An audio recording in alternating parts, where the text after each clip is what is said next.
Okay, hi everybody again. And very happy to have you all here today with us for this first dialogue, for this first ICH tourism dialogues. We want to just create this space for having some like interdisciplinary conversations on living heritage and tourism. So we are following with our work on the web dossier on intangible cultural heritage and tourism, and we want just to have a like conversation with other people, other sectors, or people who have not been here with us in the last years.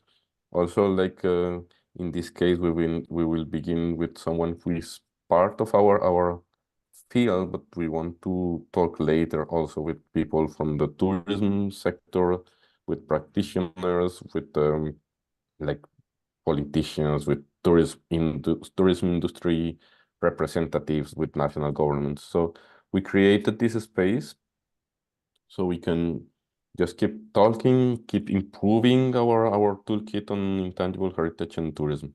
So that's the idea today, and that's the idea with this first one. We will, like, this is like the inauguration of our dialogues. We will have two more this year, and the idea is that we can all propose to have more, like, new conversations. If you have like new ideas about like this kind of dialogues that we can have with other people, like people you know, it can be like community representatives, or it can be also like we were planning to talk with like people from UN tourism, which is like the new name of the the, the World Tourism Agency, but also with people with like nice practices on tourism and intangible heritage.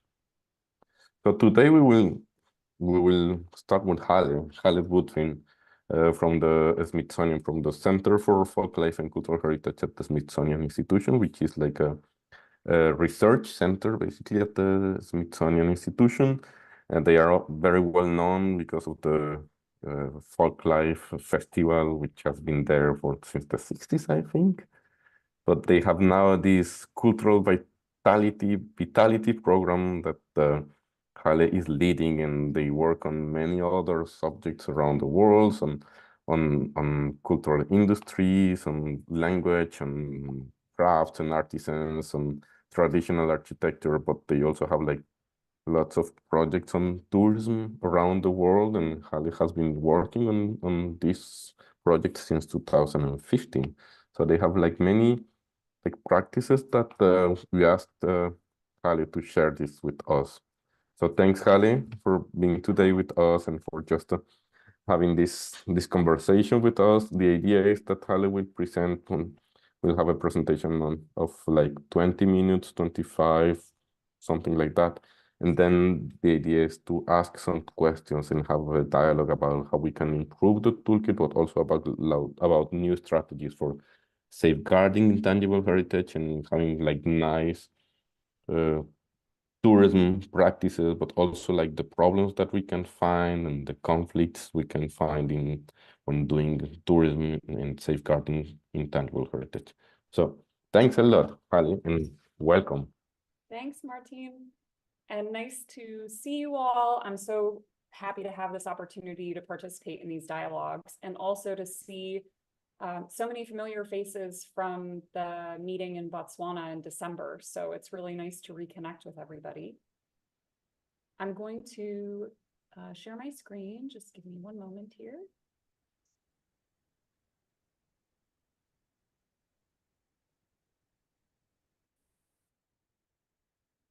Can everyone see that okay? Good. Yes, All right. It works. All right. So I'm going to go through some examples of some of our work. For those of you who may not be aware, Martine mentioned the Smithsonian Folklife Festival. So I joined the Center for Folklife and Cultural Heritage, as Martine gave a very good introduction to it. We are the part of the Smithsonian Institution that is really dealing with intangible cultural heritage. We have all of our museums, and our center is really focused on collaborating with communities to research, document, and present ICH. Basically, we don't we use Folklife and Cultural Heritage and some different terminology, but it is the part of the Smithsonian that's really focused on ICH. And our presentation, since we're not a museum, is the main way that we present culture with communities is through the Smithsonian Folklife Festival. So it started in 1967. It is a festival that really grew out of the civil rights movement and also a time of immense change in America and around the world, with really a commitment and an effort to elevate folk and traditional arts, recognizing that, you know, there was a lot of changes in culture and the way people experience and access culture. And so the Folklife Festival, by taking place on the National Mall in the United States, the idea was to really create a platform for folk and traditional artists to present. And it started as the Festival of American Folklife. And over time, we started partnering with communities, with countries, and with other communities all over the world. Martina, I think you worked on the Colombia program in 2010, maybe, was it? 11 in 2011. Yeah. The year messed up. So the picture that's here is actually from the program that we did in 2018, which was Armenia Creating Home. And I'm very happy to see that one of my co-curators, Ruzana Tsaturian, is also on the session today. So when we get to the Q&A, I'm going to be asking her to share about her experience. But the festival, one of the things that we do, it's really primarily about learning and exchange. So there's a lot of work that we do working with festival organizers. The nature of this festival is not about consumption. And I think that is one of the challenges when we've done exchange with festival organizers around the world. It's really not about going and buying things or just consuming and being observers. It's about actually having the opportunity to go and talk to people, learn, try things. It's much more experiential. And so one of the challenges for the festival is the production of it is very intensive. It's very costly. It's a 2-week festival that takes place on the National Mall. It's research-based. So when we're at our best, we're spending a lot of time working with community scholars to make determinations on how we present that cultural heritage to the American public. But what we learned over time is a lot of folks would go back to their communities and, you know, they would have an incredible experience at the festival, but then maybe their kids weren't as interested, or, you know, they didn't find an environment that was conducive to the kind of passion and commitment that they brought back. So the other piece is that it's extremely costly to participate in the festival. So the Cultural Vitality Program was looking at ways that we can take some of the lessons learned and best practice in safeguarding, really, from the Folklife Festival and work with communities to do this in a way that uses the methods, but is a bit different. And so one of the areas where we felt a big opportunity for this was around tourism. So we first had this opportunity about 10 years ago with the USAID funded My Armenia Cultural Heritage Tourism Program. So USAID, it funds our international development work around the world. And the mission in Armenia had asked us, they wanted to do a tourism program. And we had because we're part government, we were able to partner and design a program. And what we wanted to do through that program was see if we could use the Folklife Festival research methodology and the different modes of presentation that we use for cultural heritage, if we could work with communities and apply those methods in situ to develop community-based tourism experiences. So Armenia, gratefully, we had a lot of resources to do this. So what we recognized, there was a little bit of tension, as we all feel, working in the cultural space and working with ICH and safeguarding. It's like tourism can be really fraught, right? So we know that when you're developing cultural heritage tourism, and what I've seen now from working with a lot of folks that are tourism people, is that there's a lot of times non-commercial folk and traditional artists are left out of programs. The programs will focus on what often the phrase is low-hanging fruit. They will just go in and see who already has access to market and tie them into a tour or itinerary without really recognizing the context or who those folks are, or if they really actually are the tradition bearers themselves. And what we can see when this is not done well is that cultural heritage can be generalized, commercialized, and decontextualized, all of which we know can be really dangerous for cultural practice. Often what happens too is that the experience tells visitors a story that's identified by marketing experts, not by the community members themselves. So I don't know about you all, but I've definitely been in a lot of places where there's like a space between the artists or the artisans and the visitor, and there isn't really a way to properly engage. And you also might walk away from the experience wondering, do those artists actually make any money from this experience, or is it just this person who brought us here? And also, following on that is that visitors often have a superficial exchange that's really focused on the commercial piece of it. So even when you travel, if you're trying to go and meet, I'll use artisans as an example, it's focused on shopping. It's really focused on like, let's go to this place and buy things. And so it really, a lot of times doesn't go below that, or deeper than that. It really just stays at that very superficial consumption level. And as a result, minimal person-to-person exchange occurs. This picture here is of Gegam Garibian. He was one of our participants from the Armenia Folklife Festival. And he was, at the time, one of the last remaining tonir makers, the clay oven that is built into the ground. And so we had him come over. And I love, Gegam is such a wonderful example of someone who has the commercial aspect of what he does is completely integrated into the cultural practice. And so it was really fun at the festival. He was selling a lot of toniers to people that were coming to the festival on the side. So Armenia gave us the opportunity to ask the question, is there a better way to do this? And we developed a methodology where we brought together 3 parties. One is tradition bearers themselves, researchers. We partnered with the Institute of Archaeology and Ethnography, and Ruzana was one of our researchers from that program. And then you need somebody else. I put a community development specialist, but this could be somebody working in enterprise. This could be a destination management organization or marketing organization. This is going to be your person who understands business, who understands the tourism sector a bit, and is going to be that kind of connection. So our method that we use is really focusing on the research first of identifying who are the tradition bearers in the community, whose traditions are, first of all, appropriate for tourism and who want this kind of access. And then we go through a very careful and intensive process of engagement where, when it's at its best, these 3 people are working very closely in conjunction with each other to develop the tourism experience. So in Armenia, I feel like our strength was really around 2 different areas of ICH. One is foodways and agriculture. This is an experience that's connected to a guest house, to Stona Guest House, that includes foraging as part of the process. A lot of the experiences we did in Armenia, they gave you the opportunity to actually understand either different means of farming or agriculture or fishing, but then you're getting the ingredients and recognizing and learning about the connections to land. And then you're bringing that back to a place where you're then cooking together with the host and enjoying a meal.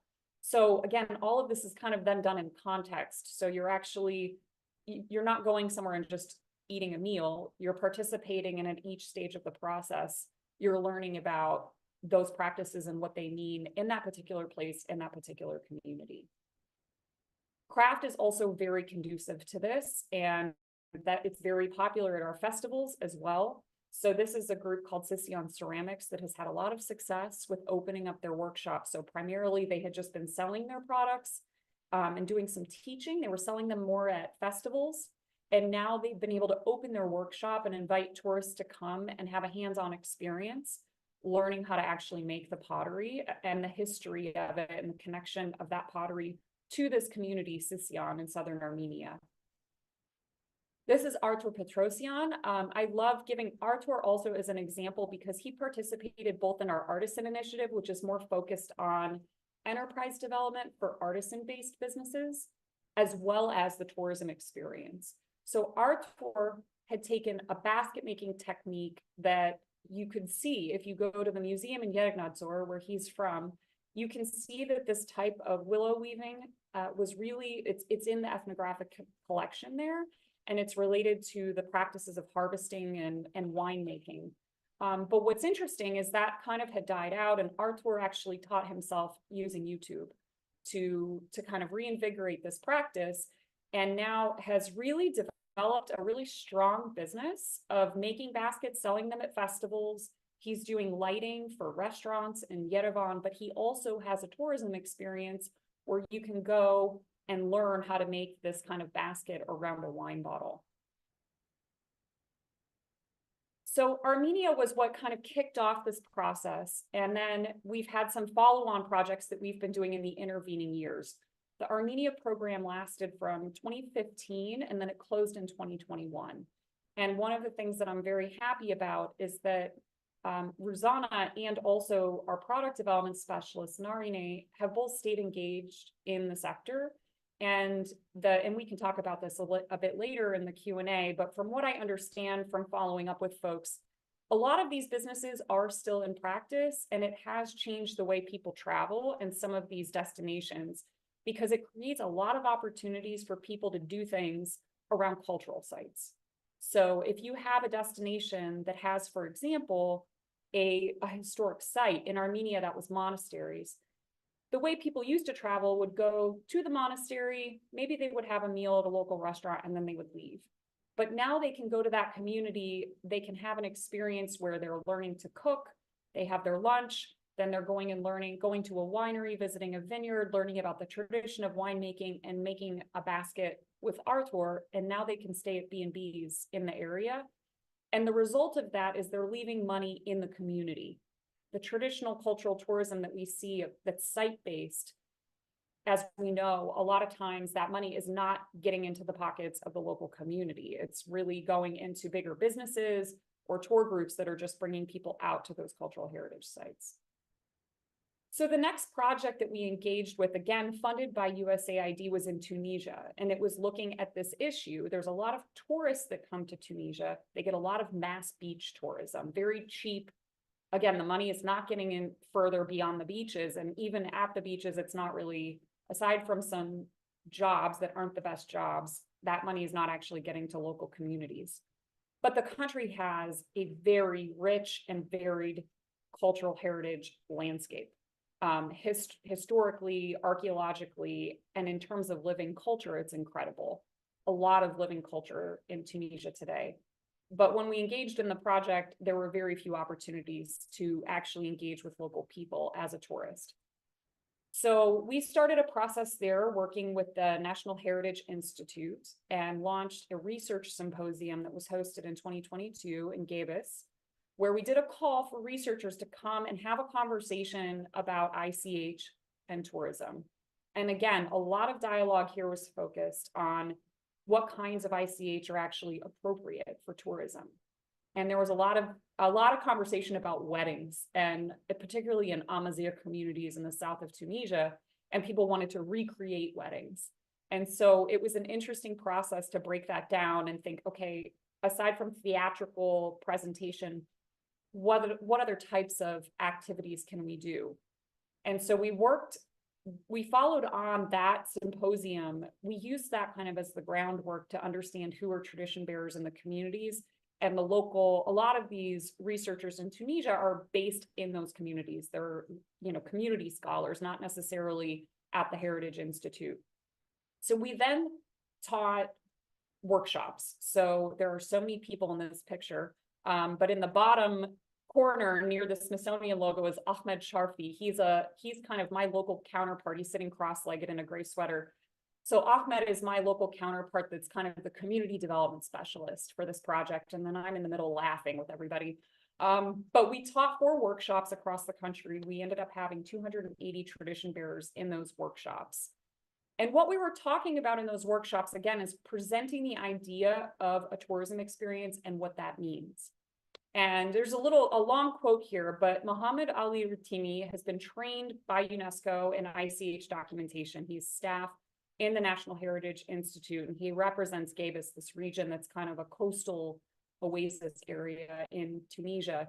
And I thought his observations were so helpful because one of the focal points in Tunisia in terms of looking at sustainability of cultural practices is really just looking at selling products. It's so focused on just like selling margoum, selling baskets, selling the products. And what we saw as we were going through this process over and over again with these participants is that they were having the realization that their knowledge has value beyond the product itself. And even for Muhammad, he was thinking like, this is a totally revolutionary way of thinking about how to engage when you're thinking about livelihoods and how important livelihoods are, particularly in a place like Tunisia, where a lot of people are trying to leave, to migrate to Europe. The connection, the connection to place, and the importance of passing things on to the next generation.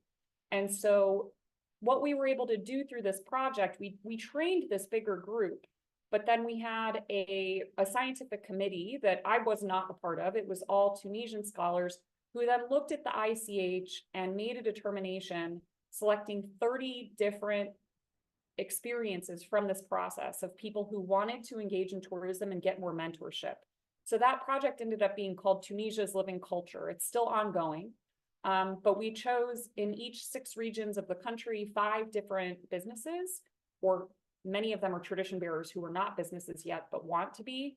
And then they get a lot of support from both researchers and from Ahmed and his colleagues who are community development specialists who are also skilled in the business side of it. They understand how to cost and price, how to get registered, how to connect to local tourism businesses so that you can start to kind of build a little business based on offering this experience to tourists.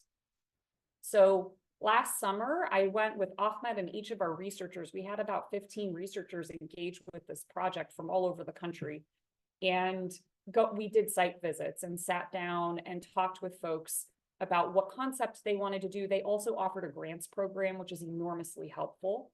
So for the tourism experiences that were selected, these 30, they also have access to get grant funding to improve their spaces, to buy equipment, interpretation, signage, things like that. So these are just, actually going back to this picture on the left is our researcher here, and on the right is an elder artisan, and then a young woman from her community who's helping her in developing her experience, which has a lot to do with song and storytelling. And she has a really beautiful kind of house museum that she's built of objects about life in her community in Komrasen, where a lot of traditions are still intact. And so they were trying to figure out what exactly, Aisha is her name, and what is Aisha actually going to offer in this experience and how to structure it. So that's what these meetings were all about. On the left here, we have Surur, who is she works with jewelry artists. And so again, like having these researchers come and have a specialization in a particular area and have that dialogue. One of the things that I think is really beneficial, we often will have research reports, which are great because those can contribute to documentation from the researcher's perspective. We've struggled for the tradition bearers themselves. Some of them use those research reports and hold on to them and really cherish them. Others aren't sure like what to do with it. But I think the bigger piece of value here is that dialogue that happens between the researcher and the tradition bearer. Those interview questions, that kind of oral history interviewing process surfaces. I think when we do our festival, it's something that's really interesting because I notice that there's a bit of a shift from the tradition bearer in terms of how they see themselves in the context of the practice, that it's that process of engagement with the researcher that actually really kind of changes things. And time again, especially from the festival perspective, seeing people who really come out of this process more committed to sustaining these cultural practices and kind of having like getting out of the day-to-day of what they do, of like, I make bread or I make jewelry, and recognizing that it's a thread in a bigger tapestry that they are responsible for and that they feel even more committed to. And I think that's one of the things here in terms of safeguarding that is extremely powerful in creating the space and the resources for that engagement to happen. So a new project that we just launched and we're in the midst of implementing right now is a much smaller project focused on one village, Mukrani Village in Georgia. This is a village that's very close to Tbilisi. The donor for this project owns Chateau Mukrani, which is a very large winery, and he's invested significantly in that winery, which has created jobs for some local people. And there are some heritage sites of significance in Mukrani Village and in the area. There's a Greco-Roman mosaic site that's really significant that he's about to make investments in restoring. There's also a citadel that's right in the middle of Mukrani Village that they're doing some restoration, but they haven't really done a lot of work. There's a foundation there. They haven't worked as much on engagement with local people. And so we're looking at the work that we've done in Armenia and the process that we've been applying in Tunisia and doing a smaller project that's focused only on this village. So we have at the moment Georgian researchers who have been doing oral history interviews, and we'll be using the same process then of bringing people, using that as a connection to the community. And then in April, we'll be teaching these workshops about how to create these concepts and then doing that kind of connection afterwards for a smaller group to local and tourist markets. Something that I wanted to share about this process that I'm very excited about is in Mukrani, because I love working in smaller projects because I feel like you can really kind of sink in and be patient and be creative with what you're doing. And in this case, the director of the local school is very engaged and very committed to getting kids to understand ICH. And so she was showing us, they had done a project previously with researchers where the output was this book that they made with the art teachers about games. So they had youth go and interview elders in the community about what types of games they used to play. And then they made this pop-up book demonstrating what those games were. So for this Mukrani Village project, we engaged the local school. And we always do documentation. We always hire photographers and filmmakers for our projects, recognizing that it's, first of all, it's important for documentation purposes, but it's also really critical if folks are going to engage in tourism to have high quality images and videos of what it is that they're going to offer through their experience. So in this case, we actually have the photographer and filmmaker doing workshops with the local school. We bought equipment kits for them to keep at the school, and the kids are actually going out and doing the interviews in the community in conjunction with the researchers doing their oral history interview work. So when we go out to do the workshops, the kids are actually going to be putting on an exhibition of their findings. So we're really excited to see the potential for what this type of model can then do for youth engagement, because again, we've seen it in other projects with youth getting interested. You may not have a young person that's going to want to learn how to weave margoon, but if you have a young person who really likes taking photos and videos and doing social media, and maybe they learned English or French and they can engage with tourists, that's another reason for them to stay. They can stay and support and develop it. They can have an opportunity to do something dynamic and find employment in their community that also stays rooted and connected to these cultural practices. So we're hoping that this Mukrani Village experience can also be a case to really evaluate the impact of this and see if this is something, a model that we can, report on and roll out in other communities and kind of look at our lessons learned.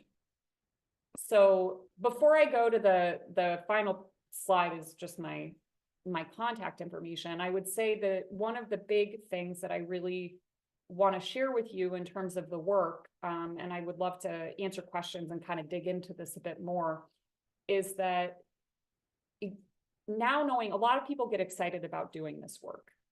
And something that I think is really important is that whoever you're going to be working with, first of all, you need a donor that's very engaged, of course, and has ample resources and patience.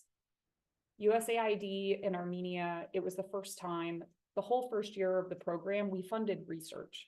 And that was something that they don't normally do. And it was really hard because they wanted quick results. But the long-term impact of doing that research now, if you talk to the client for that program at USAID, she celebrates the value of that investment and the long-term significance of it. And so I think you have to have supportive donors that are patient with the process. I think the other piece that you have to be really careful about with engaging with the tourism sector, one of my biggest frustrations, is they want to skip over it. I can't tell you how many tourism folks just want to take those research reports and they don't get that the researchers, in order for this to truly work, the researchers are a part of that three-part model. If you don't have those three components, sorry if I make people dizzy here, but if you don't have these three pieces and they're engaged, it's not going to work. And it's extremely important that the community development specialist, whoever that is, or if you end up working with folks in the tourism sector, that they really respect this. You need people who are passionate about cultural heritage and that they recognize something beyond just the commercial value of it and are committed to that. And I think that the piece here and what I want to emphasize is how important the partnerships are. Because if you don't have the right folks here representing these kind of 3 points, it's very easy for this to kind of go sideways and to not have a lot of impact. And I think we're at a stage now where I would really love to kind of go back. The Armenia program ended in 2021. But I really want to go back in the next couple of years and do a follow-on evaluation. We did a lot of evaluation during the program. One of the things that I think was really beneficial was during COVID, a lot of those little tours, we did actually a research study on all of those stakeholders that were offering experiences. And something that was pretty fascinating is they actually fared better during COVID because people in the country wanted to go out to the countryside. So we did a domestic tourism campaign. And I think that's also something that's really important here, is recognizing that the market is also the community itself. So often we want to, people think, oh, well, my goal is to get Europeans or Americans, or they're looking for outside folks that can spend a lot of money. But what we learned as an outcome of COVID is that if you start smaller and you work regionally and folks that are coming out for weekend visits and people within your own community, it's a lot easier, and you can start to build resilience. And there's also kind of like, people have to practice sharing as well. So it gives, especially for tradition bearers who've not done this before, it can be more forgiving working with folks in your own community and talking through and kind of practicing. It's a very iterative process to get to a point where you're ready. So on the Tunisia project, we kind of have a rubric of whether somebody is visitor ready versus market ready versus export ready. And visitor ready to me is like, you don't need a website. You just need to be on Facebook and communicate with people. You don't need to be able to accept credit cards. You can accept cash. And it's about, so for those small businesses, they should partner. They have to partner with local hotels. They need to know who the tour guides are in their community because they're looking for these kinds of experiences. And so again, from a sustainability perspective, looking at like tourism, staying small, creating something where you're going to bring in maybe a family of 4, not like a tour group of 20, right? Like it's a different kind of tourism that we're looking to attract by doing this kind of work. So I have lots of other lessons learned, failures, successes, but I want to pause there so that we have lots of time to discuss. Thank you very much. It was really fascinating. Yeah, thanks a lot. And I think we all have like lots of questions. So I think we can start. For me, this was like very particularly like interesting also because I was there in 2011, as you were saying, also with lots of community like bearers, tradition bearers. Like we have like 100 people from Colombia there, like, and it was the first time they were traveling. For many of them, the first traveling, like just the first time taking a plane and to spend like a couple of weeks almost in Washington, D.C., and with a lot of people asking was like life-changing for them. And then they came back and something happened, not only in their lives, but also they were kind of like also like some kind of attraction. They were like one new tourism destination because they were part of the Smithsonian Folklife Festival. And then there comes many of my questions about this, about, okay, what happens? I mean, because you have been following like this Armenian case, but how do you think about like doing like some kind of follow up to other cases? And you think sometimes about doing some kind of like guidelines about tourism after the festival? Because I have seen that it has like lots of impacts after the festival for many of these communities. So I think that some kind of guidelines, and also thinking about our toolkit, and especially about our chapter on the first steps of action, because we have also this toolkit exists because many of us as NGOs, we receive like people all the time asking, okay, how to do this, how to approach intangible heritage and tourism. And in most of the cases, it's people like just the communities asking about what to do, and then that's part of the point of the toolkit. So yeah, I was what do really you think? happy when I had told Martine this before. So we've been teaching these workshops, and then I saw the toolkit came out, and I got really nervous because I thought, uh-oh, this is going to be like the definitive guide.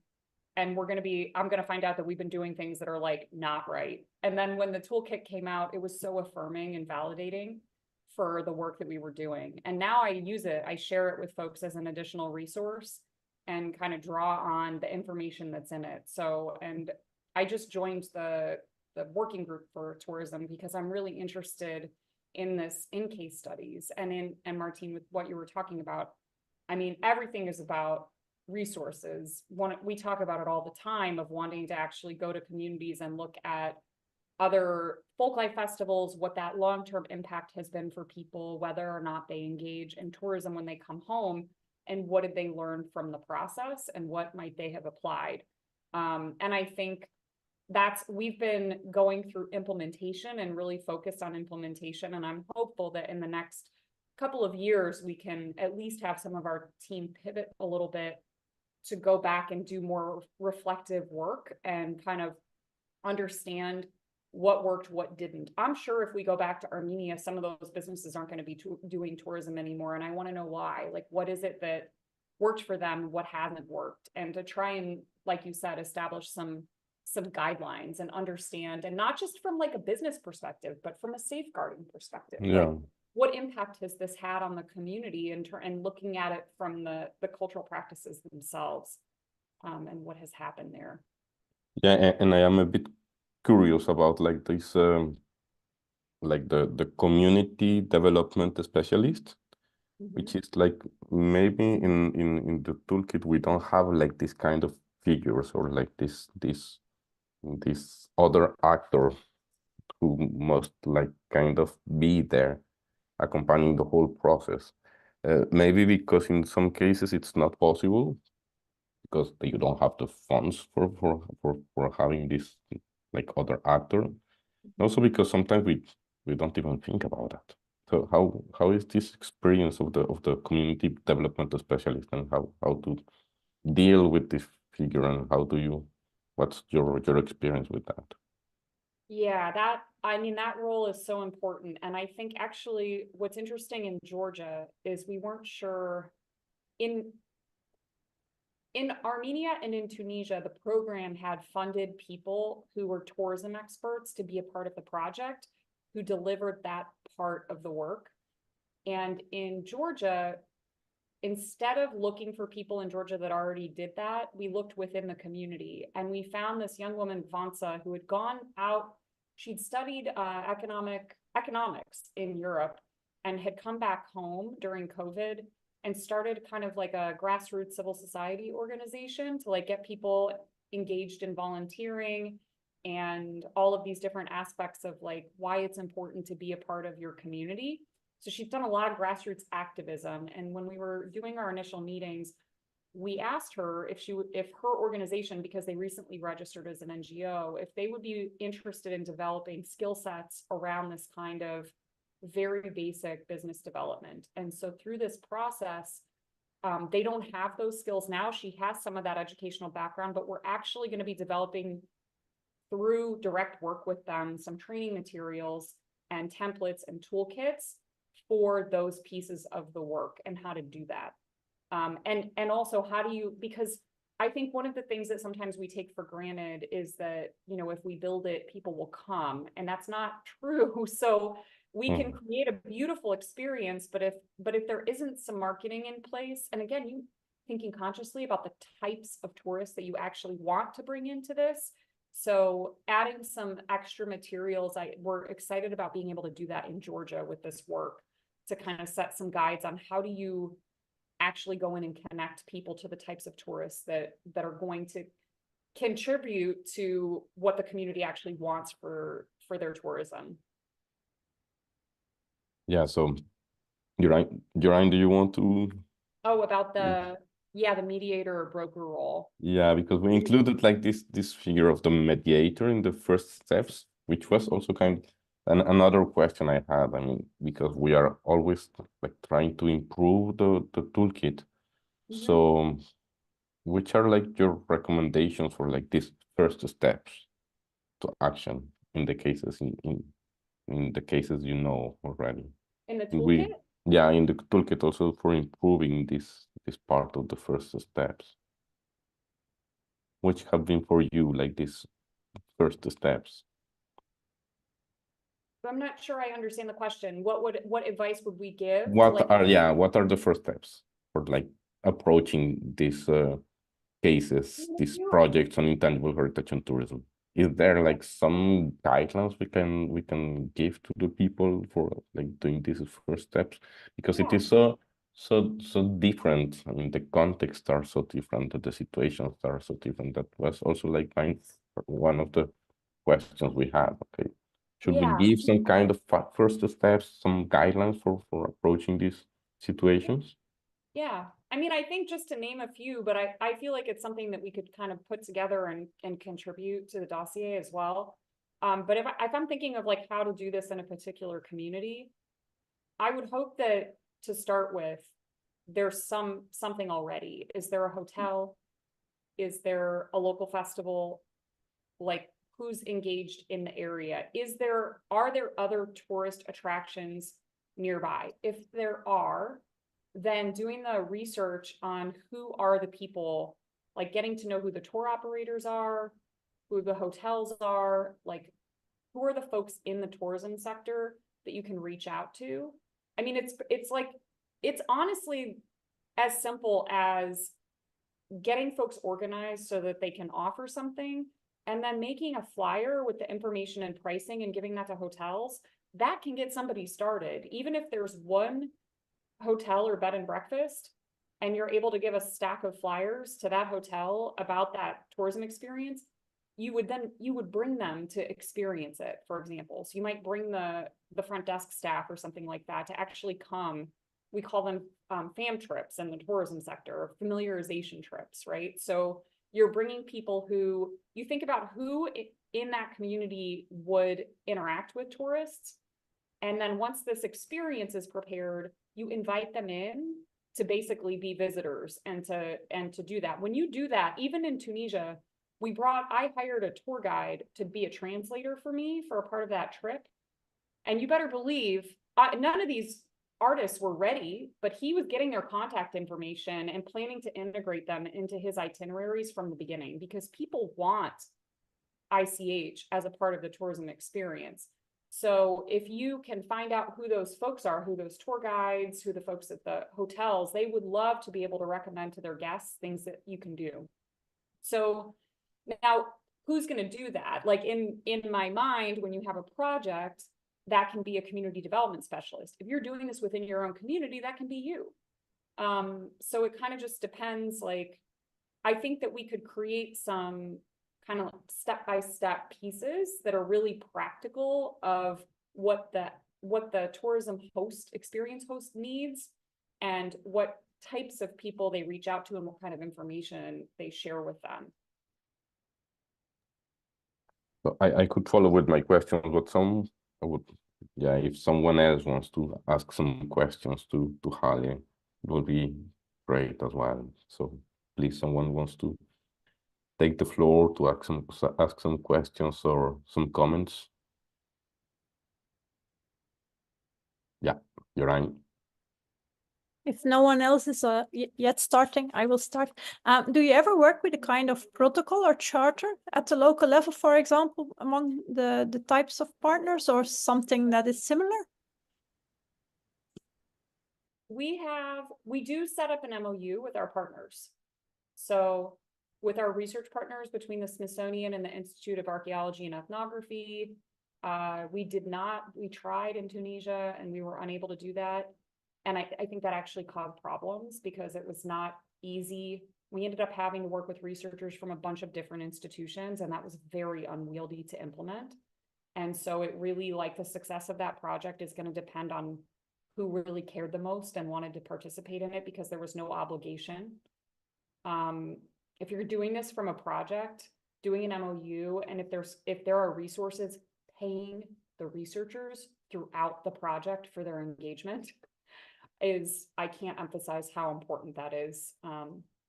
And so in Georgia, we don't have an MOU with the researchers because they are independent, but we have an MOU with the foundation that we're partnered with in Mukrani. It's the Foundation for Regional Economic Development of Mukrani.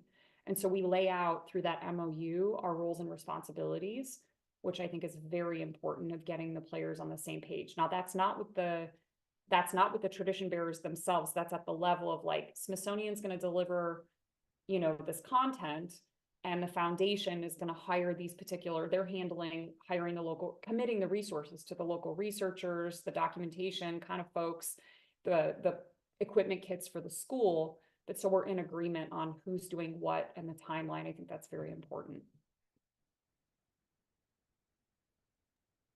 Because that's what struck me in your presentation. You have the model, the triangle model, but you see their development, but you don't see their, like, tourist actor. The tourist actor in that is the community development specialist. So I think but they're like the mediator, I guess I would say, from the, like, yeah. But that mediator is already coming from a development perspective. That's it, is you need that person. So I would say that they're kind of connecting out to the field. But I think the important piece of that is for them to be in that process. That's what I was saying earlier. Like, we went through folks on our Armenia project who just were great people in terms of tourism, but they just didn't get it in terms of the cultural heritage part. And the woman that we worked with towards the end of the project, for her, it clicked into place. She understood the value of the research. So if you are going to work like that person, ideally, if they're a tourism person who also has a passion for working with local communities and for working with ICH, then that's a golden thing. Like, hold on to that person, because I think, to me, I mean, it may sound crazy, but, like, you need someone who really loves this work and who really cares about people, who really cares about safeguarding ICH. Like that, I don't think that that's something that can be taught. I think that that's something that is either in people or isn't. And so that's part of that team building approach that I think is really important, is, like, not to waste time having people on your team that don't actually, like, deeply care about what it is that they're doing. I don't know if I don't want to miss the opportunity, because we have Rosanna, so I don't want to put you on the spot, but she's implemented this too. I don't know if you want to share from your perspective. Yeah, we also have Kat. Will let Kat, because Kat will be our next. Hi, everyone. Hi. Thank you. Yeah, thank you very much for the presentation. And I joined a bit later on, so perhaps I missed the information. My apologies. And I was wondering, indeed, involving the tourism actors, also one of those pillars to make sure that you have somewhat of a streamlined process, or at least the fundamentals for cooperation. I wonder, like, was there also feedback from the tourism actors and the visitors regarding those experiences? Like, how did they feel about it? Is there some information about that available? So we don't have anything kind of published online, but what we did is we developed these surveys. So I was mentioning that it's kind of an iterative process, and familiarization trips are really, like, the best thing that you can do. And so in Armenia in particular, because in Tunisia, we're just getting started on that process, but in Armenia, they were intensive and we did them all the time.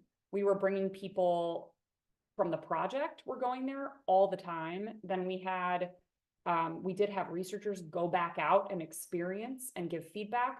Then we also had tour operators, hotel folks, and we literally would have our community development specialist actually be on the bus with all of these people, going on the trip with them, giving them the background of all of it, and being there answering questions. And so you would have like the tour operators, the hotel folks, guides, anyone that's kind of in that tourism sector, stakeholders that want to be able to offer ICH experiences.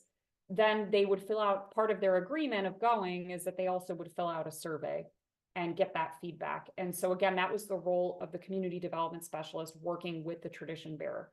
Now the researcher, again, to me, in that best practice piece, is also involved in that process and continuing to give feedback to the tradition bearer about about what's going on, like observing, wearing the hat of the researcher as a visitor and understanding what's happening and looking at the dynamic. I think that's also the best case scenario if you can make sure that the researcher is a part of that process. Thank you. Mm-hmm. Now, Rosanna, yeah, Rosanna is there. Because yeah, it would be great. Yeah, I'm here. You can, I'm here. also share from your perspective. Yeah, thank you, Halle. She gave me so much credits that now I'm a bit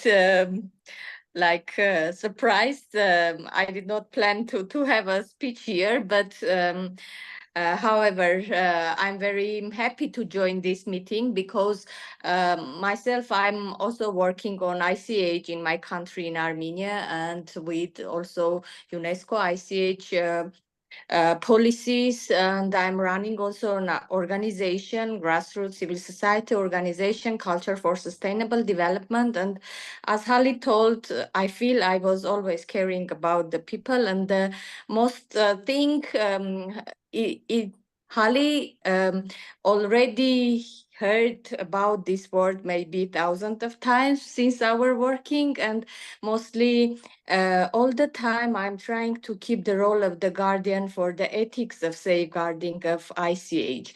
And I see that all the projects who will work for tourism and ICH should keep in mind that they should serve as guardians of that ethics and not letting ICH work for tourism and spoiling the ICH and interrupting that living continuation of the heritage and transmission of the heritage, and seeing that involvement of ICH practices in tourism just like as a product, not as a value. And for all the projects, I would recommend, based on my experience as a researcher and someone who is all the time looking very closely to how people are working with ICH, to make that feeling constant of being proud of their own cultural heritage. That's the most important key moment of productive work for the team, for the project, for the people connected, for tradition bearers. If the project is going in the right direction, the project bearers will get at some point that loud impression of being proud of their own cultural heritage. If not, they will try somehow modestly or in a hidden way, trying to understand what to sell just. Otherwise, this feeling of being proud of their heritage can motivate also back the researchers and the development specialists who usually do not feel that ethical part, sorry for these words, and not that much valuing the local knowledge, local traditions. They have their own stuff, they have their own job. They need to sell this to the market. But this multi-perspective approach to ICH, to the projects who are implementing ICH programs, should keep all the time that ethics and respect for tradition bearers. This would be the key moment I would like to share with you. Thank you very much, Rosanna. Yeah, it's like really nice to have you here today as well. Okay, it's so already 1 hour. I don't know if we have one last question. I would have, or if you want to say some final words, Halle. Jana has a question, I think. Jana, okay, sorry. Sorry, I couldn't find the raising hand in a few seconds. Thank you very much for a very interesting presentation. And of course, I was trying to adapt all your experiences to the Slovak reality. And I had of tourism packages consisting of making an opportunity for tourists to meet Romani string ensemble, to spend excellent, pleasant time with them, to talk with them about their music culture and so on and so forth. And of course, as an ethnologist, I was thinking, what is the sustainability in this regarding creating opportunities for this Romani band to make another source of income out of these tourism experiences. And what unfortunately, what I came to an end with my thinking is what I was thinking also listening to you when you were talking about the bearers, the mediators and so on. It somehow created a chain of tourism actors, hotels, some hotel desk managers who could promote flyers and so on. Many like people on the chain leading to a final bearer of the ICH. And I would like to ask you about money, because the bearer expects also some income from this tourism product. How does it work when too many people, mediators, or too many middle steps people are involved in this and also expect a payment? Yeah. And how do you make sure that the final bearer gets what it's worth and really gets enough money for his input into this, so the cost of the whole package, tourism package, doesn't become too expensive, for example, for the tourist? The idea here is the way that we do the work is actually direct to consumer for the most part, but we work with the tradition bearers on the pricing. So no matter what, they are they're putting a price on the experience that they are going to be paid for that experience, and they are determining that. So that's part of the process that we work through with the development specialist of a very specific costing and pricing activity so that they are being appropriately and ethically compensated for what they do. Now, if a tour group wants to add something on top of that, that's normal when you get into a supply chain. But the other piece is for that tradition bearer to also learn how to do direct to consumer marketing, because a lot of visitors are not going through packages anymore. So there could be something small for a hotel might want some kind of added compensation. A lot of times they don't. They just want something to be able to give to their guests. And so what you would do with that is like the flyer would have a price on it. They're not paying the hotel, they're paying the host. The money goes directly to the host. Again, I think that that's a piece, maybe like when it comes, Martine, we can talk like on the dossier of like getting some more specific kinds of tools on how to cost and price an experience.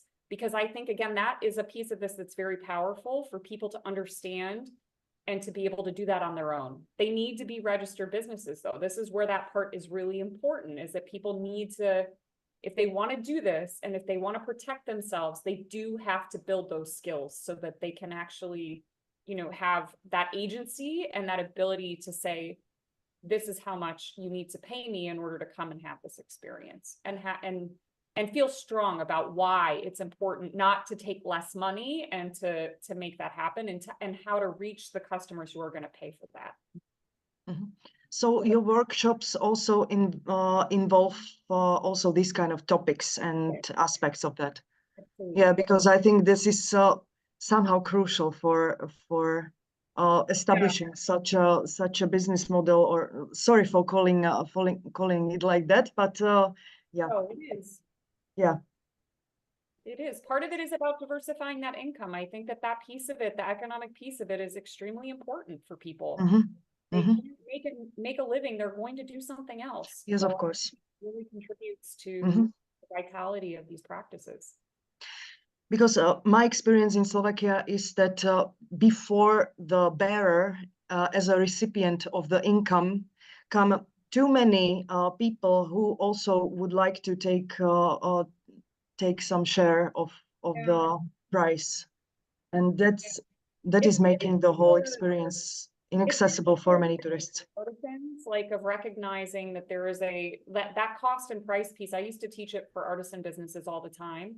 And that piece is like can be some of the most empowering information that a tradition bearer can learn, is how to appropriately cost and price their work, whether it's their time, which a lot of people have a hard time wrapping their minds around, or the product itself, and understanding the significance that if they take less than that, what that actually means.